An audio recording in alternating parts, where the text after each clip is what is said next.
study intends to focus on the application of English literature in developing 4 language skills and language areas like vocabulary, grammar, and pronunciation of undergraduate English learners in Bangladesh. The study also pays attention to the role of different genres of literature, i.e., poetry, short fiction, drama, and novel, in the way of language teaching learning process. Data were collected from university students and teachers through qualitative approach. The study revealed that respondents enjoyed learning English language through literature, which played a significant role in developing 4 skills. Moreover, by reading literature, they have got interesting resources with authentic context, which have provided a strong motivation for language learning. Literature readers can use authentic models for the norms of language use. It helps to enrich vocabulary and develop analytical and interpretive skills of a learner. In addition, reading literature in native languages was helpful to understand the inner meaning for the respondents. Most of them opined that grammatical competence would be a prevalent factor to understand literature.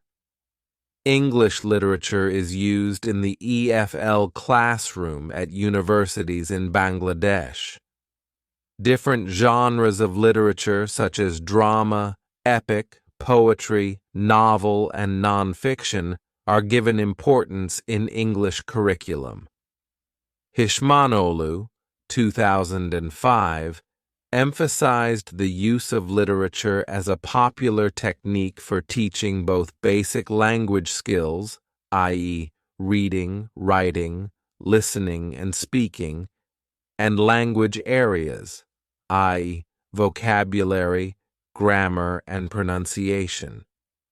Primarily, this study aims to focus on the application of English literature in developing 4 language skills of the university-level English learners. Then, the use of literary passages in teaching a foreign or second language will be discussed broadly.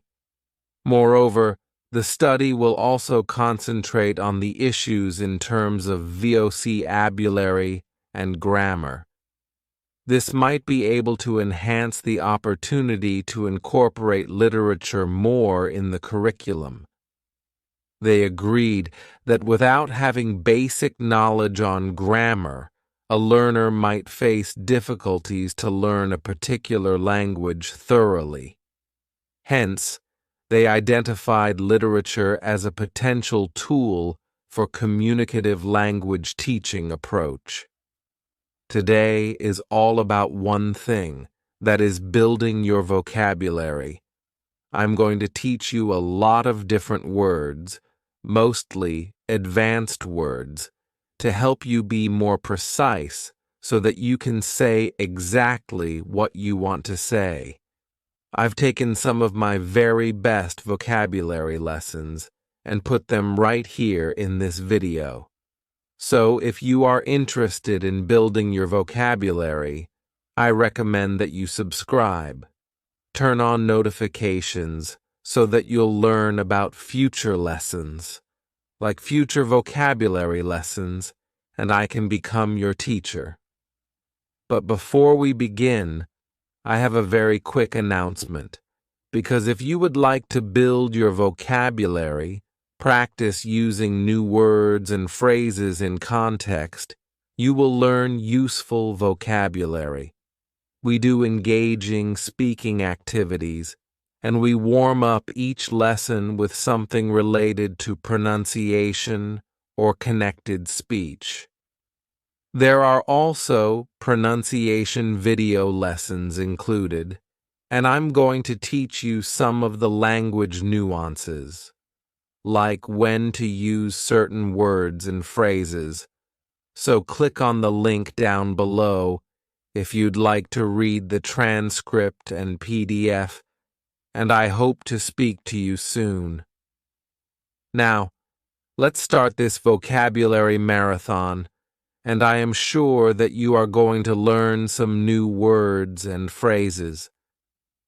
Would you like to sound smarter when you're speaking in English? Of course you do. So that's why today I'm going to tell you 10 different adjectives to help you sound smarter. The adjectives that I'm going to talk to you about today are a little more academic, and they're great adjectives because they're very descriptive, very precise, and that is a great way to improve your fluency because you're better able to express your thoughts, your opinions, your ideas, and they just so happen to be 10 of my favorite adjectives that I like to use because I want to sound smart. I'm going to give you the pronunciation of these adjectives, tell you what they mean, and how they're commonly used. So let's begin. The first word is ubiquitous, and ubiquitous has 4 syllables. That first syllable is just like you're saying the letter U, ubiquitous, and the stress is going to be on that second syllable, ubiquitous, ubiquitous. Ubiquitous means existing or being everywhere. It is something that you see everywhere you go. It could be a shop, a store, and you find it all over the world. For example, you have companies that you see everywhere, like Starbucks, McDonald's. Wherever you go, whether you like it or not, you see these places. They are ubiquitous. It could also be used to talk about maybe a word, phrase, or expression that you might commonly hear that is ubiquitous. You hear it all the time. You wouldn't really use it to talk about a person that you see all the time, because again, there is only one person.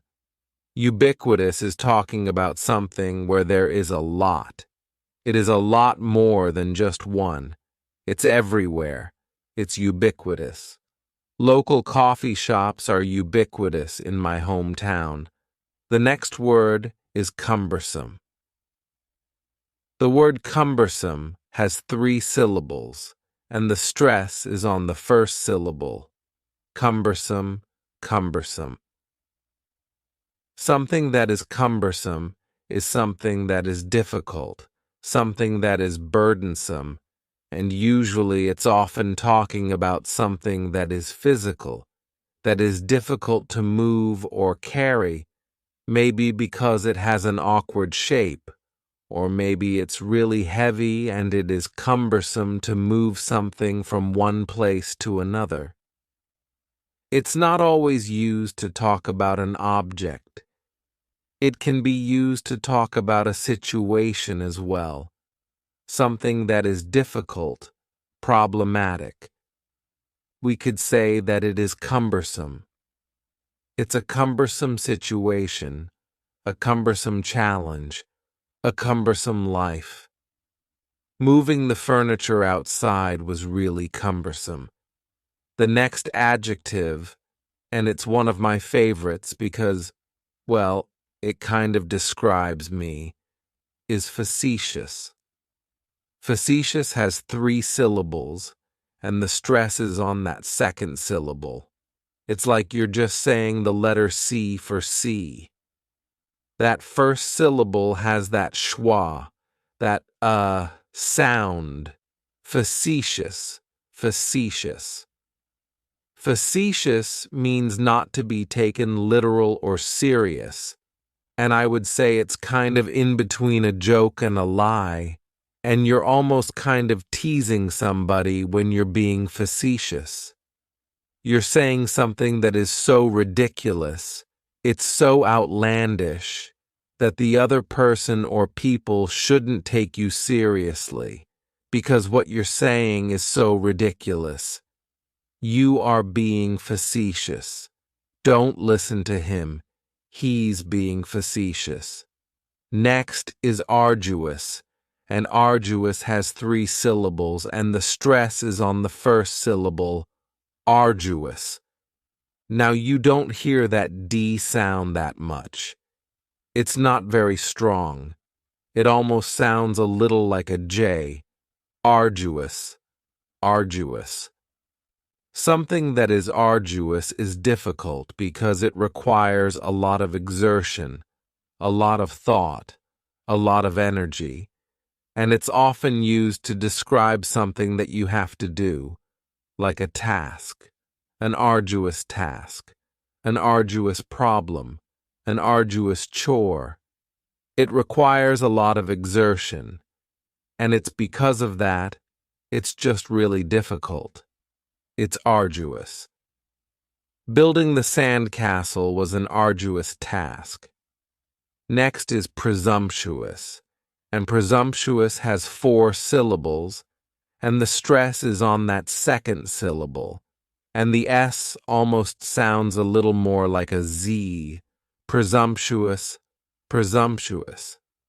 If somebody is being presumptuous, then that just means that they're showing little or no respect for others by doing something that they shouldn't be doing. They're being presumptuous, thinking that they can do this or that when they shouldn't do it.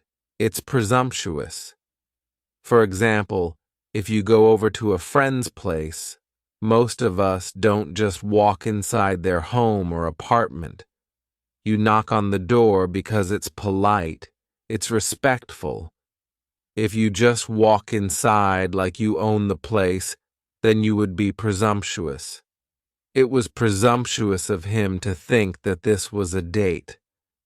She just thought they were friends.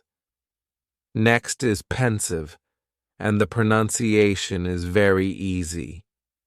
Just 2 syllables. And the stress is on that first syllable, pensive, pensive. Now, if somebody is pensive, that just means that they are in deep thought. They're really thinking about or reflecting on something. It's almost like a dreamlike state. You're in such deep thought, you've just tuned out the rest of the world. You would say that this person is pensive, or somebody might look pensive. Usually, if somebody is pensive, it's because something requires that deep thought. It could be something serious. It could be something bad or unfortunate that makes somebody pensive and really have to think about something. She's thinking about her friend in the hospital. She looks pensive. The next adjective, which is another one that I really like, is circuitous. Circuitous has 4 syllables, and there's a few things going on with the pronunciation. In the first syllable, that C is going to have more of an S sound, circuitous. The stress is going to be on that second syllable, and that CU is kind of like you're saying the letter Q, circuitous, circuitous. Circuitous is talking about a very roundabout way to get somewhere where you're just not taking the most direct route. And I think we've all probably tried to go somewhere, and maybe we got a little lost, and we went way out of our way, and we ended up taking a circuitous route. Frequently, it's used with this word when talking about the direction that you go.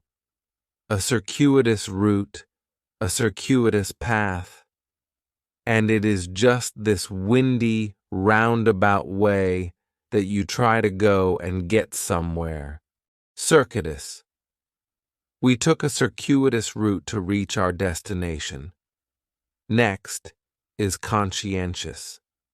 And this is a great adjective to describe maybe yourself or someone else. And I think the pronunciation is what makes many learners avoid this word, because they look at it and think, what's going on there? So, conscientious has 4 syllables, and the stress is on that third syllable, N. Conscientious, conscientious. That second syllable is what really confuses people, because that PSI almost sounds like you're saying she. Conscientious, conscientious. Someone who is conscientious just means that they have a moral responsibility to do their work carefully, and also, treat others with respect and be fair to others. Someone who's conscientious is really able to put themselves in another person's shoes and really see how they feel and empathize with them. They are aware of their surroundings. And because of that, we would say they are conscientious. Great word. She's very conscientious of her health.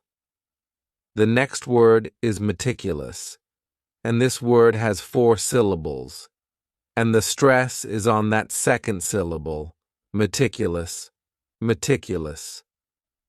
That first syllable also has that schwa, that a sound, that reduced vowel sound, meticulous. This is another word that I like because I think it does describe me in many situations. If someone is meticulous, that means that they try to pay really close attention to the details.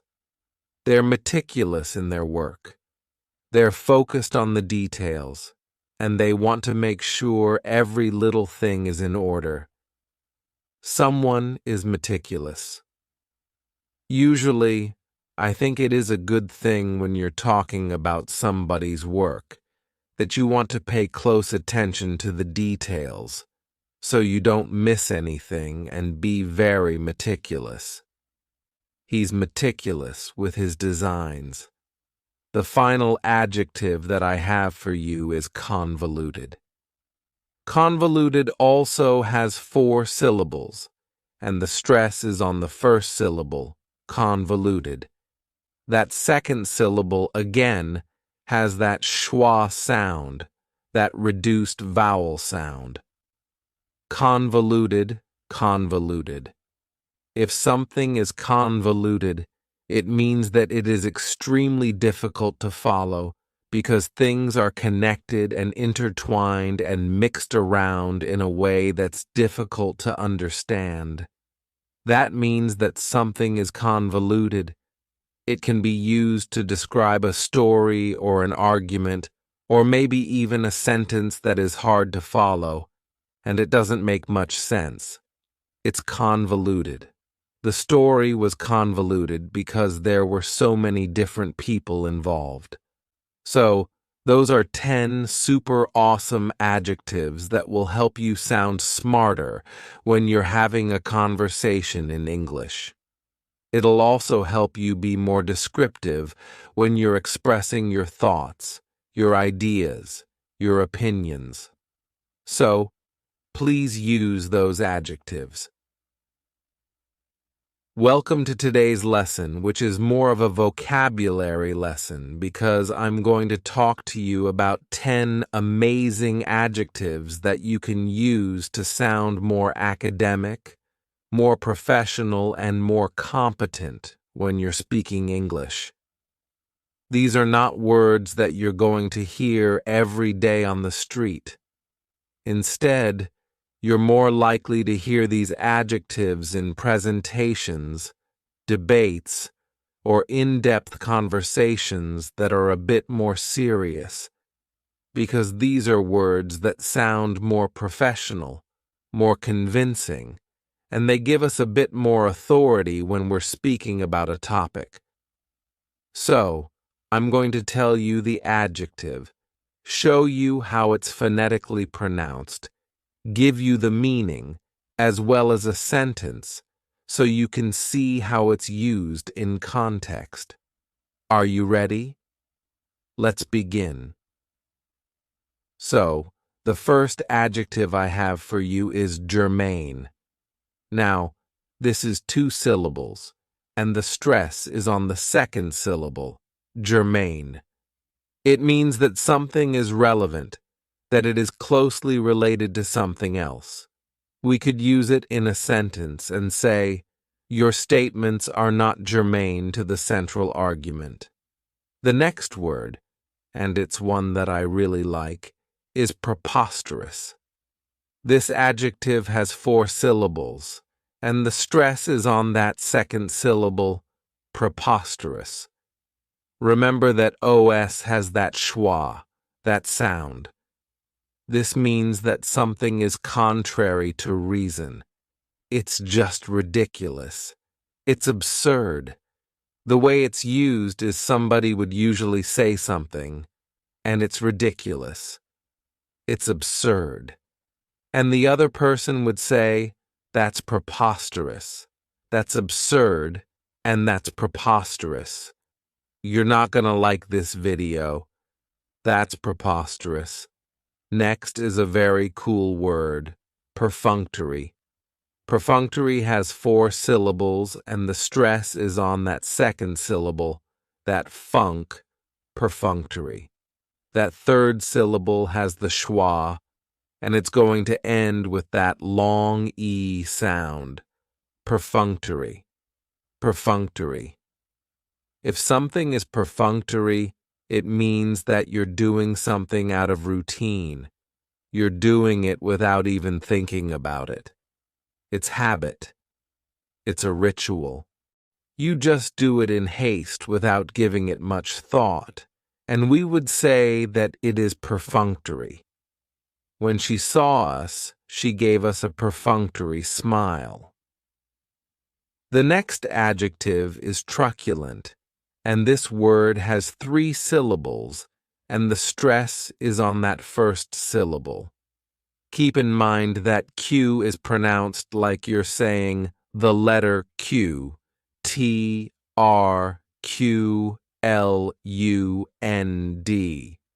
That last syllable has the schwa, truculent. If somebody is being truculent, that means that they're being fierce, a little cruel, kind of very aggressive, aggressively hostile. If someone's being truculent, so it's not a good word. It kind of means that this person is upset with you, maybe because of something you said, and they're just being a bit cruel. They're truculent. They're standoffish. Sometimes when I've had a really bad day, and I don't want to talk to people, and I'm just upset, I can be kind of truculent with others. If they're trying to approach me and I don't want to deal with anybody, I can be truculent.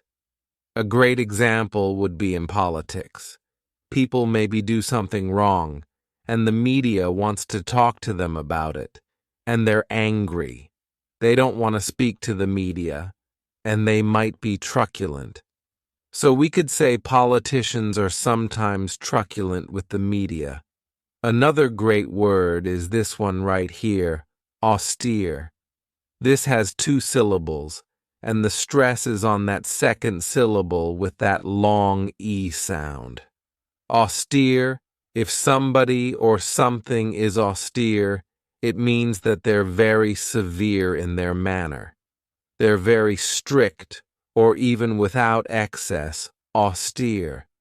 Her austere manner intimidated the students.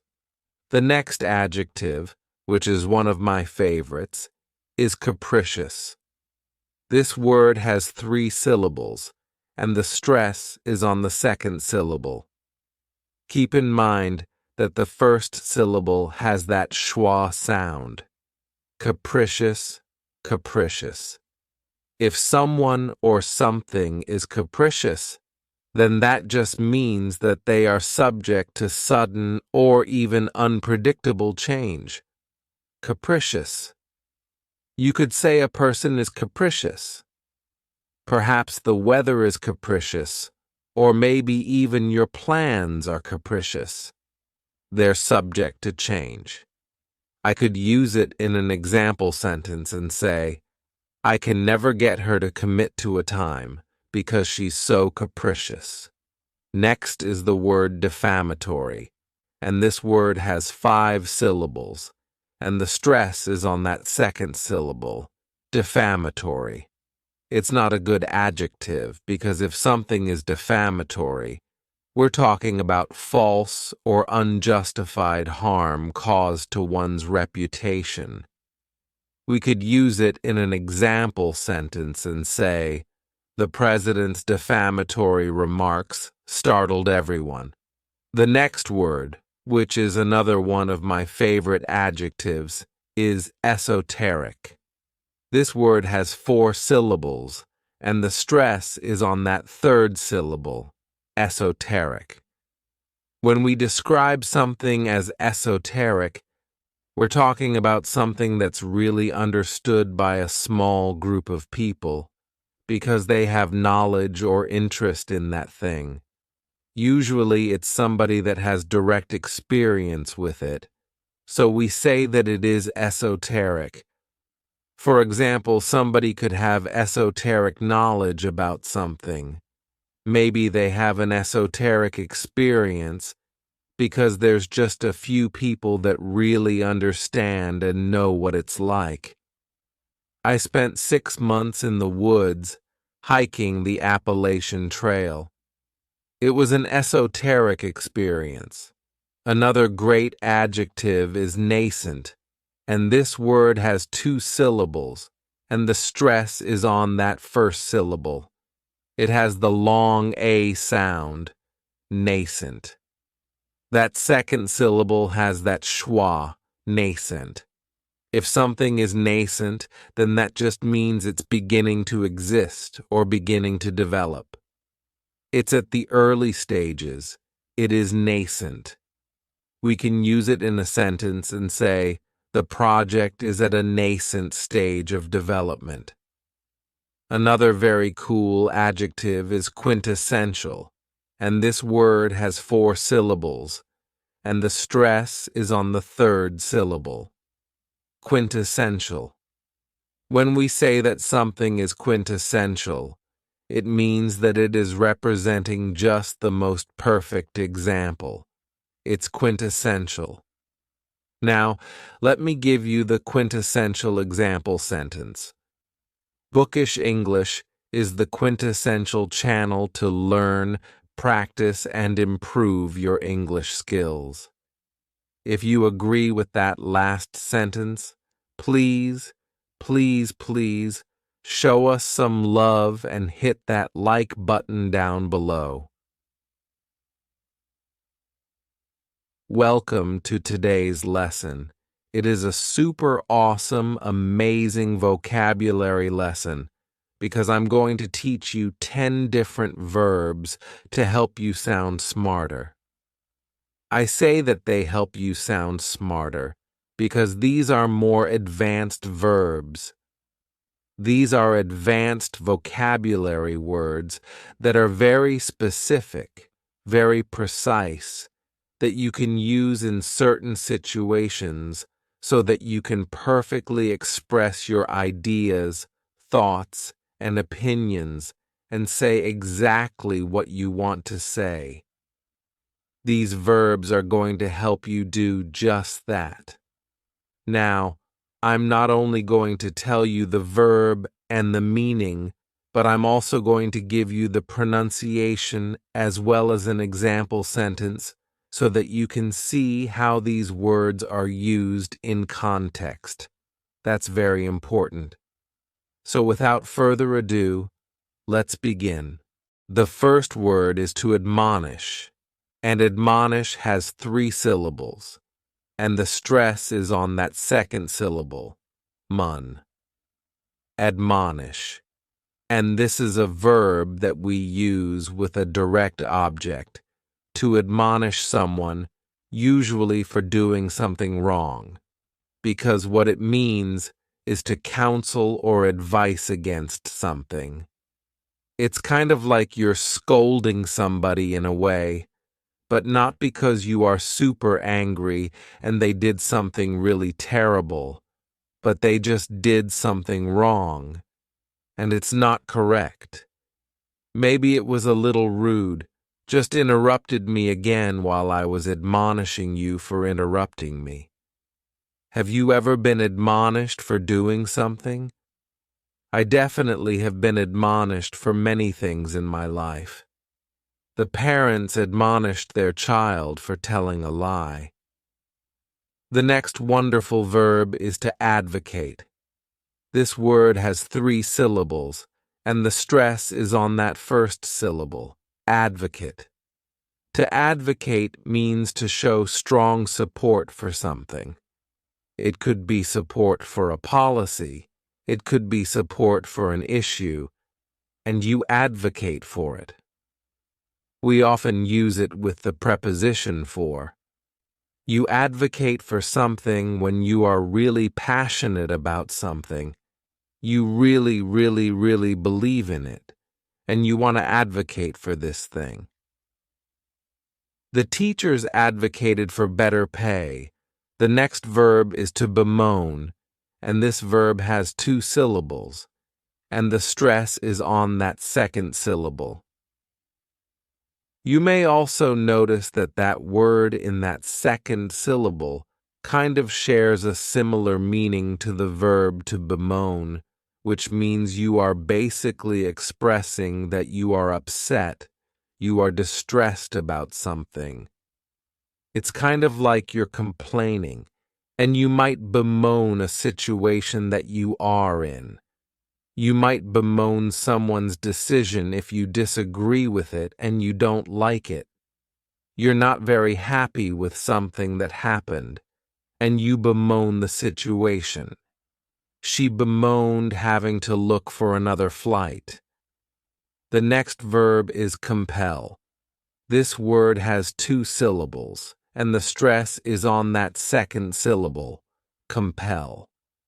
What it means is to force or drive or maybe even encourage somebody to do something, some course of action, to do something that you want them to do.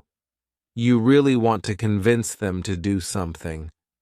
Sometimes it can be done by force.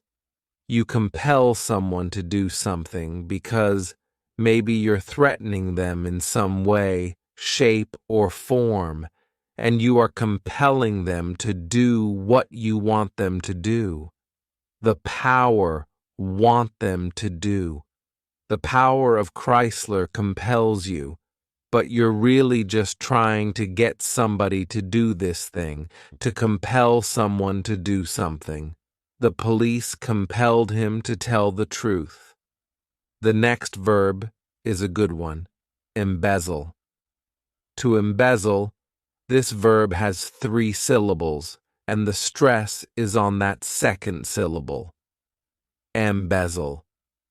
What it means is to take money or maybe even property, but most of the time we're talking about money, and to do it in a fraudulent way. People are creating some false records, some false receipts, and they are taking that extra money and stealing it. And they are embezzling the money. You can embezzle money from a company. You can embezzle money from a bank.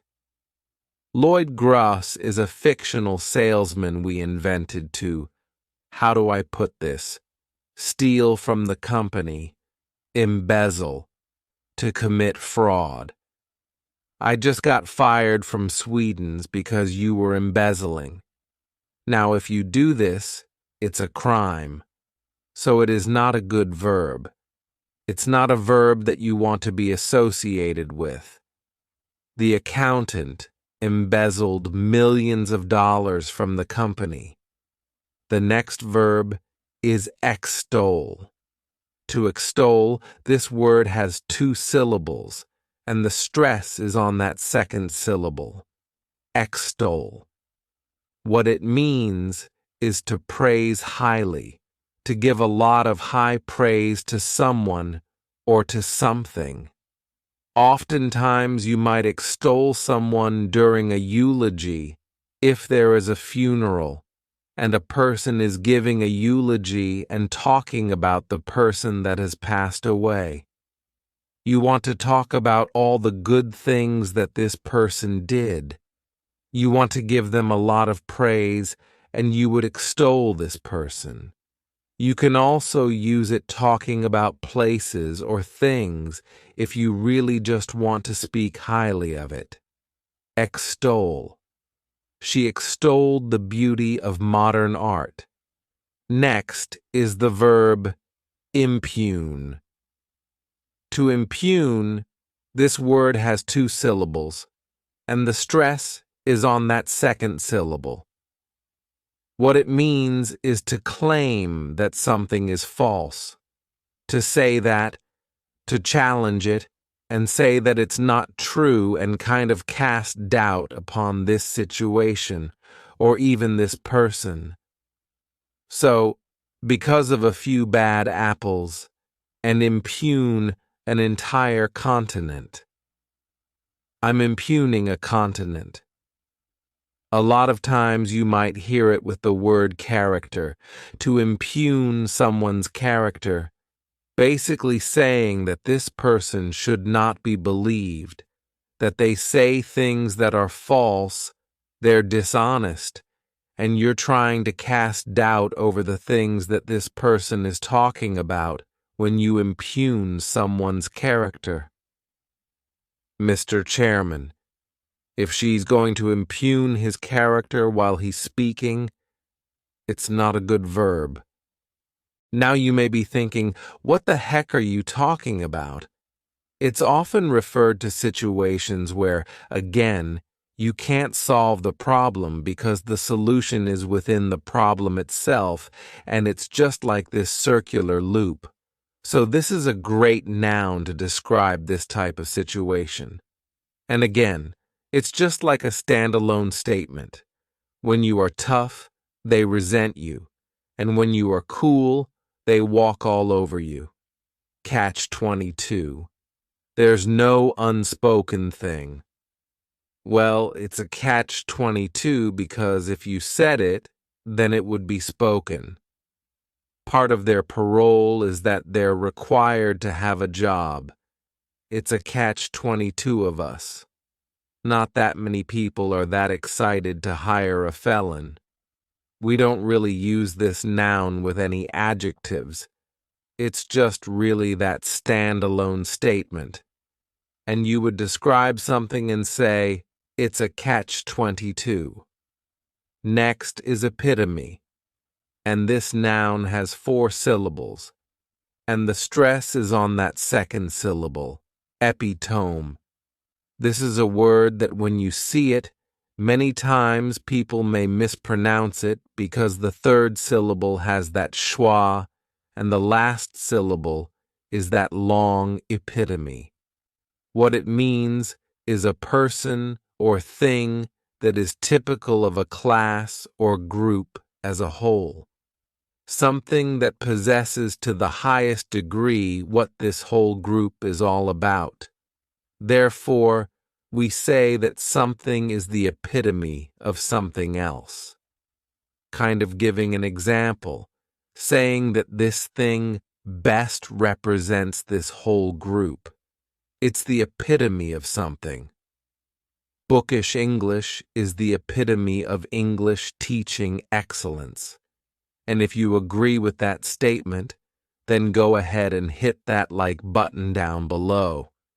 It's kind of like a quid pro quo.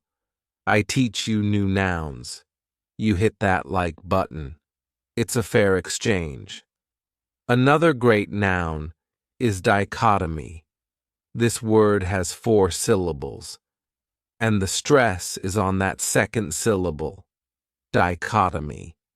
That third syllable has that schwa, that sound, dichotomy. What it means is the division or contrast between two things that are represented as being opposed or entirely different. So let me give you a couple of examples of a dichotomy. You could have science and religion, 2 things that you can compare, and they're kind of opposed to each other in some ways. Also, city life and country life. Completely different, but we can still compare them. When using this noun, you say the 2 things that you're comparing. dichotomy of good and evil, from the entire dichotomy of jock artists. Often we use it with the preposition between. You talk about the dichotomy between two things. For example, we could say we're studying the dichotomy between economic development and environmental protection. The next noun is myriad. This word has 3 syllables, and the stress is on that first syllable, mere. Sounds like mere, myriad. A myriad is a very great or indefinitely great number of things.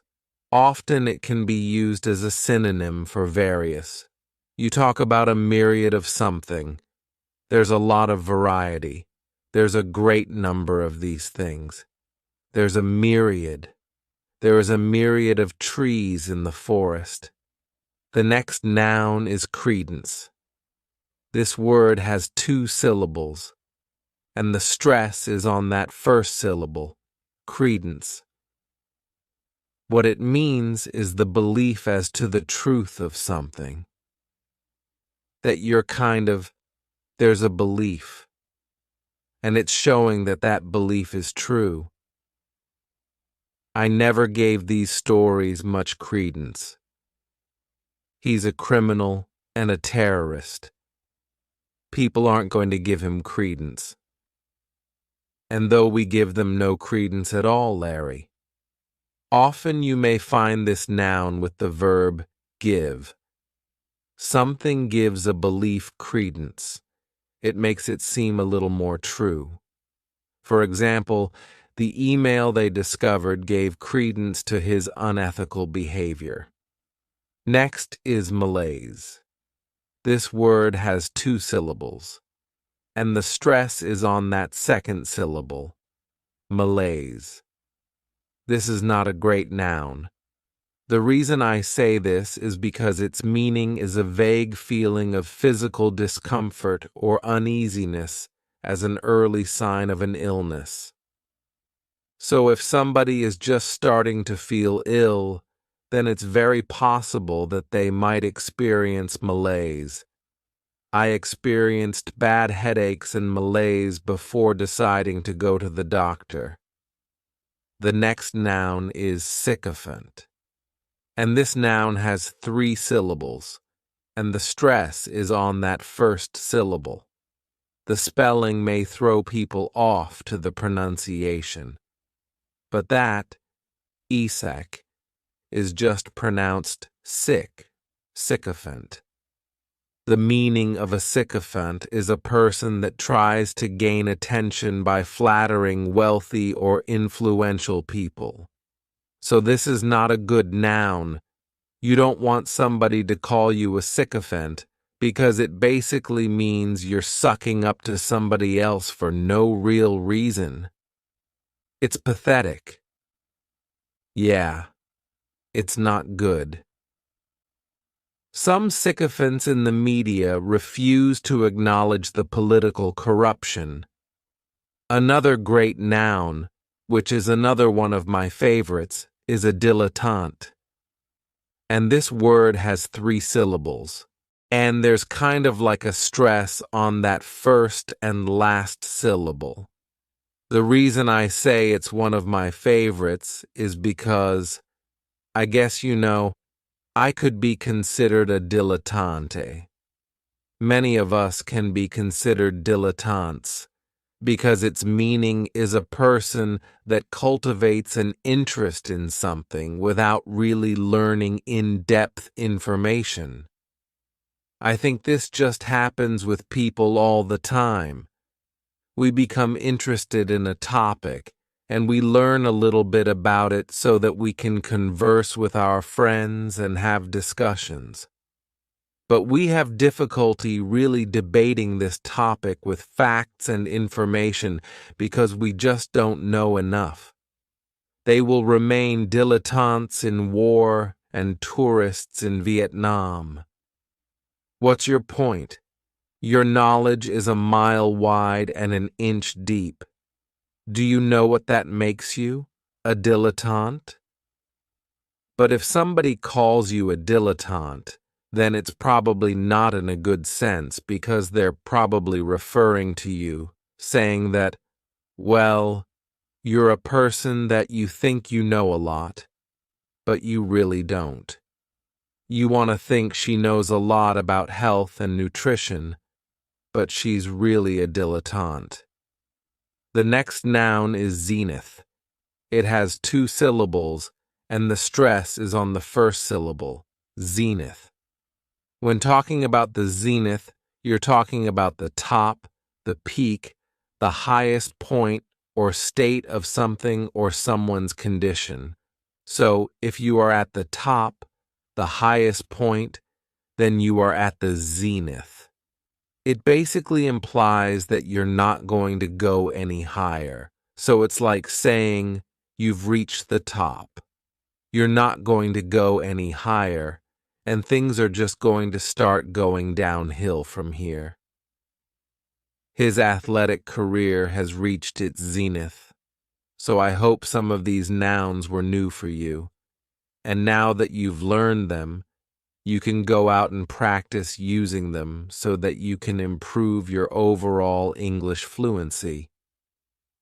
Today, I have a vocabulary lesson for you, and these words are all adverbs.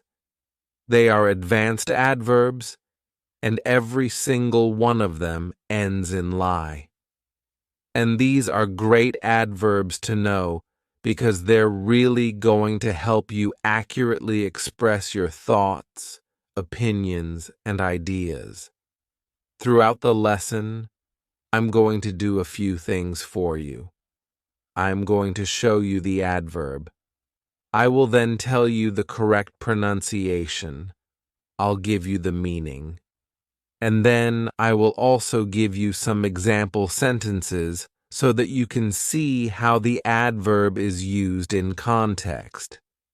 That is really useful because it's just going to reinforce the meaning. So let's begin. The first adverb is annually. This word has 4 syllables, and the stress is on that first syllable. The second syllable, it's like you're just saying that letter U.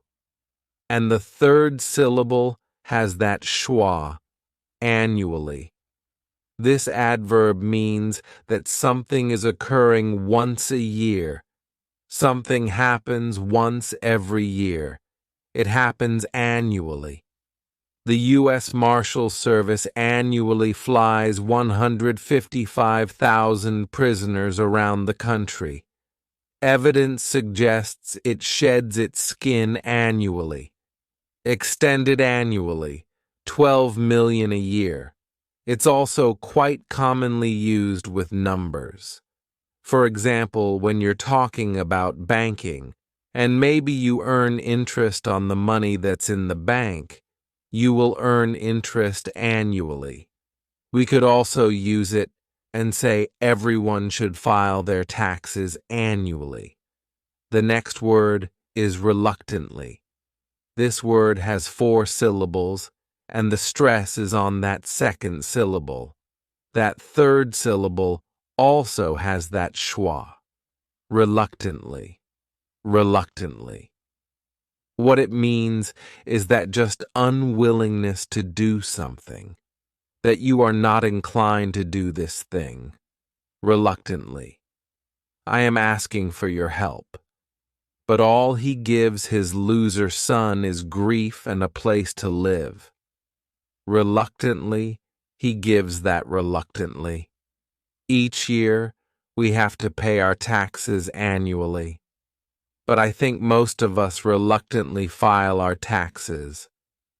It's not something we want to do, but we have to do it. And many of us do it reluctantly. The employees reluctantly came into work over the weekend. Then we have unabashedly. This adverb has 5 syllables, and the stress is on that third syllable. That bash. Unabashedly. That second syllable has that schwa, that sound. Unabashedly. What it means is just that you are not apologetic. You are not embarrassed. You are very certain about your position. You do something unabashedly, or maybe you say something unabashedly. She unabashedly told her boss that she wanted a raise. Then we have an adverb that I like to use, and that is vaguely. It has 2 syllables, and the stress is on that first syllable. Vaguely. Vaguely means that something is not clearly expressed, or something is not clearly stated. Does smell vaguely poisonous? You are exposing me to information and ideas that seem vaguely familiar. If I were to reach our rendezvous on Titan, with the time stone still attached to your vaguely irritating person, Kramer, remember that whole deal with you selling Peter and your stories for his book, and then he gave them back to you, vaguely. We often use it with the word remember. I vaguely remember.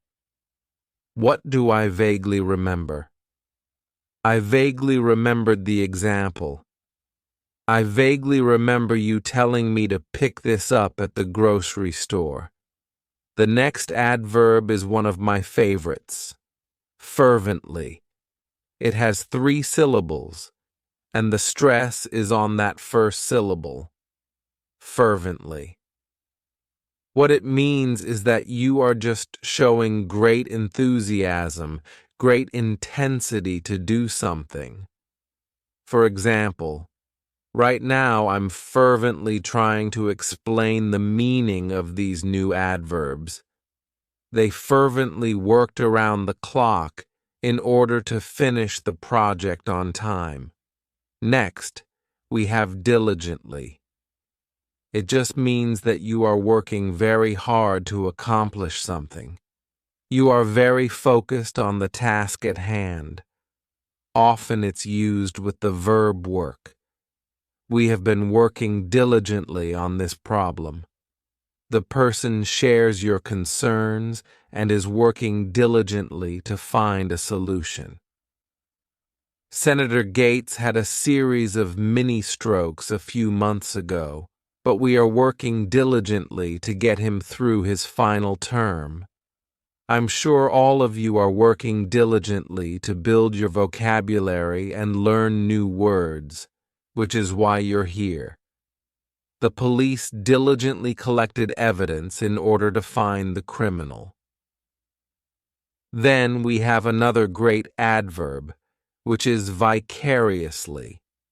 This adverb has 5 syllables, and the stress is on that second syllable, vicariously. The third syllable, it's like that letter I just has that E sound, and the fourth syllable has the schwa, vicariously. What this adverb means is imagining a situation through the eyes of another person. Okay, and it's often heard over and over again in the same way. You live vicariously through another person. So if somebody else has this exciting life going on, and you're trying to imagine it, you might tell them, "Wow, I am going to live vicariously through you. Yes, I live vicariously through you. Remember, oh, I'm going vicariously through you guys. Can I marry, man? Uh-huh. I need to live vicariously through you. Lay, laid, laid." So let me give you an example, and we'll start with putting something down. Again, I can use one sentence and use all 3 forms. For example, I could say, "We lay the baby on the bed" in the present tense. Or in the past, "We laid the baby on the bed." Or using the past participle, "We have laid the baby on the bed." We have put the baby down. Then, to give you an example with its other meaning, to prepare something, I think you may hear somebody say, "We've already laid the groundwork for this project." Laid the groundwork. They have prepared for the start of this project. So, please don't confuse these verbs. Lie, which is to assume a resting position, lie in bed, or lay, which is to put something down. I'm going to lay my head down on the pillow. Then we have mean, meant, meant. And this, I think, is actually a very common verb. But the meaning can be a little challenging. What this verb means is to intend, to refer to something. Often I think it's used when we're talking about questions. Well, what does this mean? I might ask students, well, what does this word mean? Or if I want to use it in the past and say, well, that is not what I was referring to. You may hear somebody say, well, no, that's not what I meant. That's not what I meant. I didn't want to refer to this thing. That's not what I meant. Then we have the verb overtake, overtook, overtaken. And this verb means to come from behind and move in front of. Often, I think you would hear this verb used in the context of driving, because cars pass each other all the time, and you might want to overtake a car that is in front of you. I can give you an example and say, well, we overtook the bus because it was driving so slow. So we came from behind and went in front of the bus. We overtook the bus. Then we have the verb rise, rose, risen. This verb has a couple of different meanings. The first one is to move from a lower position to a higher position.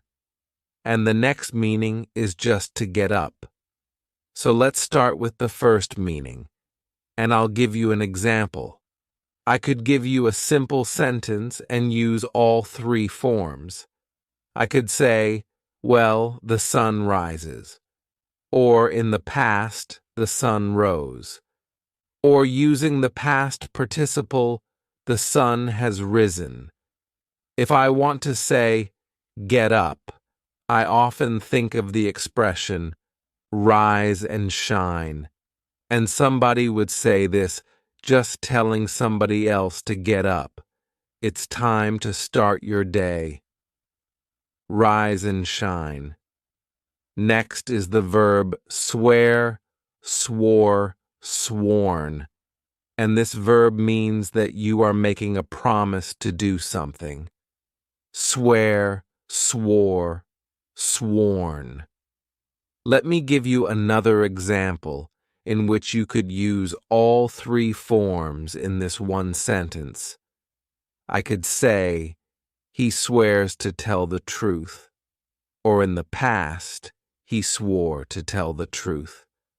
Or he has sworn to tell the truth. Often I think it's used in that context of you're making a promise in which you are going to tell the truth. I think it's also used as a question, and somebody would just ask, do you swear? Do you promise? Or they might say, do you swear on something that is important? Which in that case, it's kind of an expression which means, well, you really have to be serious about this promise to swear on something. Then we have shake, shook, shaken. And this verb means to move something up and down, or from side to side, or even to tremble. I could use it and give you an example and just say, when we met, we shook hands. I often think of this verb being used talking about introductions and people shaking hands. To give you an example about trembling, I think, well, in that case, I think somebody is very cold. And not only that, but I think it would often be used in the continuous tense. So I could say, well, last night was very cold and I was shaking. I was shaking as I lay in bed. Next is weep, wept, wept. And this verb means just, well, to cry or to shed tears. Often I think it would be used in a context that is a little more serious, a little more severe, in which you would say that you wept, you were crying a lot. For example, I could say that after the breakup, he wept for days. He was so sad, he wept for days. Then we have withdraw, withdrew, withdrawn. And this verb means to remove something or to take something back. When I think of this verb, I think it's often used in the context of money. And you could say, well, she has withdrawn all her money from the bank account. She has removed it from her account. Or maybe you want to apply for a job and then you decide that you don't want it. And I can give you an example and use all three forms. I withdraw my name from consideration. Or I withdrew my name from consideration. Or I have withdrawn my name from consideration. Wow. I'm impressed that you have made it all the way to the end. Congratulations. I'm sure that you have learned some new vocabulary, and I'm sure that a lot of that was also a review. And it's good to get that review. Try to listen for these words, or if you're reading, try to identify them.